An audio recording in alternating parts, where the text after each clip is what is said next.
হামজার বাংলাদেশে আগমন নিয়ে ফিফার পোস্ট। চলতি বছরের মার্চে সৌদি আরবে কন্ডিশনিং করেছিল বাংলাদেশ জাতীয় ফুটবল দল।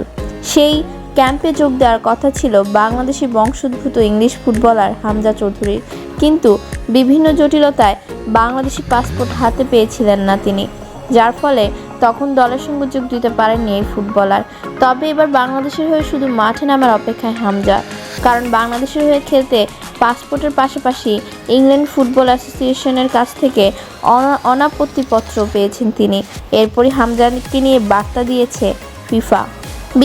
বিশ্ব ফুটবলের নিয়ন্ত্রক সংস্থাটির ভেরিফাইড ফেসবুক পেজে হামজার ছবি পোস্ট করে ক্যাপশনে লেখা হয়েছে, নতুন বাংলাদেশের আগামীর গর্ব হামজা।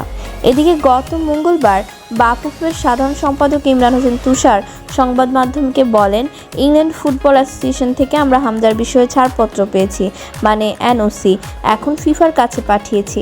আশা করছি 1 মাসের মধ্যে হামজার বিষয়ে সব কিছু পরিষ্কার হবে। কোনো সমস্যা না থাকলে হামজা শিগগিরই বাংলাদেশের হয়ে খেলতে পারবে। উল্লেখ্য, বাংলাদেশের হবিগঞ্জে হামজা চৌধুরীর নানা বাড়ি। ছোটবেলায় সেখানকার আলো বাতাস না পেলেও বেশ কয়েকবার বাংলাদেশে এসেছেন তিনি। ইংল্যান্ডের অনূর্ধ্ব দলে খেলেছেন এই ফুটবলার। হামজা চৌধুরী একসময় ইংলিশ প্রিমিয়ার লিগের ক্লাব লেস্টার সিটির হয়ে খেলতেন। এরপর ধারে বুরটন আলবিয়নের পর খেলেছেন ওয়াটফোর্ডেও।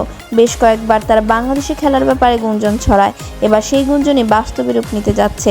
সব ঠিক থাকলে আগামী নভেম্বরে ফিফা উইন্ডোতে বাংলাদেশের জার্সিতে দেখা যেতে পারে হামজা চৌধুরীকে।